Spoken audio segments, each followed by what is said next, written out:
How to update YouTube app on Android. That's what I will show you in this video. But before we begin, make sure to subscribe to the channel and ring the bell to get notified whenever a new video is uploaded. With that said, let's get started. So the process is very easy and simple.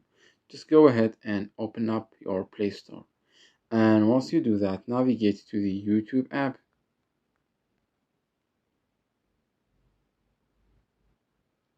And once you do that, if you search for the app, you will see that next to the app there's a button that usually say install or download, but now it says update.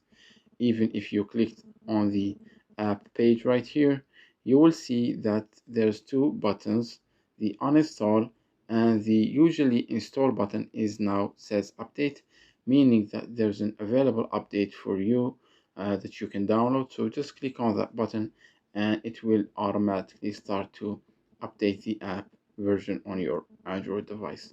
It's that easy and simple. So that was it for this video. That's how you can update the YouTube app on your Android device.